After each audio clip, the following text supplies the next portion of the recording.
Pagbasa mula sa aklat ni Propeta Isaías.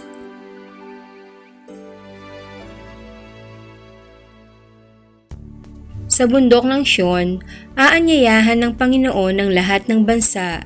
Gagawa siya ng isang piging para sa lahat na ang handay masasarap na pagkain at inumin. Sa bundok ding ito ipapawiin niya ang kalungkutang naghahari sa lahat ng bansa. Lubusan na niyang papawiin ang kamatayan. Papahirin ng Panginoon ang luha ng lahat, aalisin niya sa kahihiyan ang kanyang bayan. Kung magkagayon, sasabihin ng lahat, siya ang ating Diyos na ating pinagtitiwalaan, ang inaasahan nating magliligtas sa atin. Magalak tayo at ipagdiwang ang kanyang pagliligtas. Iingatan ng Diyos ang bundok na ito. Ang salita ng Diyos. Salamat sa Diyos. Salmong Tugunan. Lagi akong mananahan sa bahay ng poong mahal.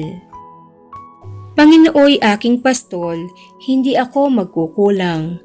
Ako'y pinahihimlay sa mainam na pastulan at inaakin niya ako sa tahimik na batisan. Binibigyan niya ako niyong bagong kalakasan. Lagi akong mananahan sa bahay ng poong mahal. At sang-ayon sa pangako na kanyang binitiwan, sa matuwid na landasi, doon ako inaakay. Kahit na ang daang iyo'y tumatahak sa karimlan, hindi ako matatakot pagkat ika'y kaagapay. Ang tungkod mo at pamalo, ang gabay ko at sanggalang. Lagi akong mananahan sa bahay ng poong mahal. Sa harapan ng lingkod mo, ikaw ay may handang dulang. Ito'y iyong ginagawang nakikita ng kaaway. Nalulugod ka sa akin na ulo ko ay langisan at pati na ang kalis ko ay iyong pinaaapaw. Lagi akong mananahan sa bahay ng poong mahal. Tunay na ang pag-ibig mo at ang iyong kabutihan. Sasaakit tataglayin habang ako'y nabubuhay. Doon ako sa templo mo, lalagi at mananahan.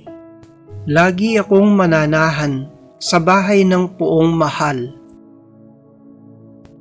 Pagbasa mula sa sulat ni Apostol San Pablo sa mga taga-Filipos.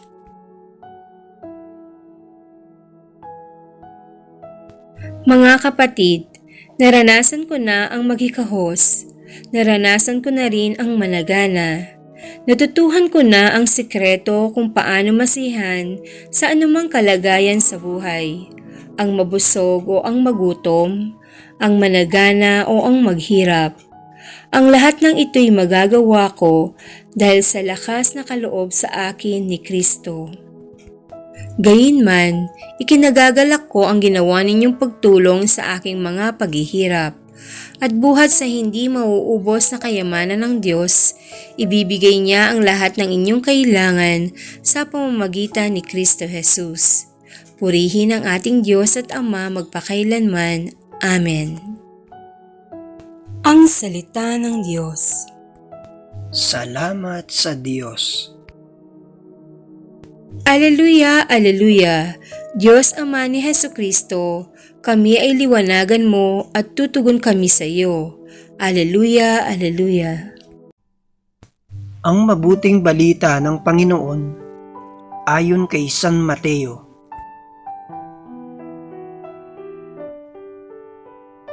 Muling nagsalita sa kanila si Jesus sa pamamagitan ng talinhaga.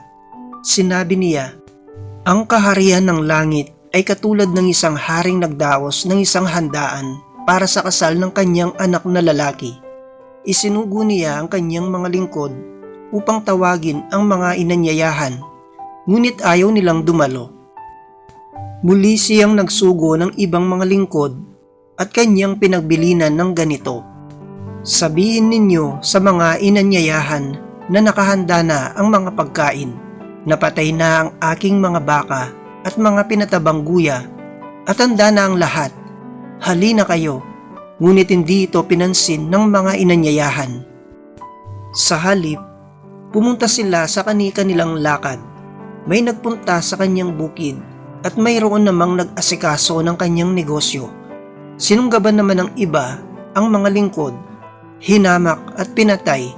Galit na galit ang hari, kaya't pinapunta niya ang kanyang mga kawal upang puksain ang mga mamamatay taong iyon at sunugin ang kanilang lunsod. Pagkatapos, sinabi niya sa kanyang mga lingkod, nakahanda na ang mga pagkain, ngunit hindi karapat-dapat ang mga inanyayahan.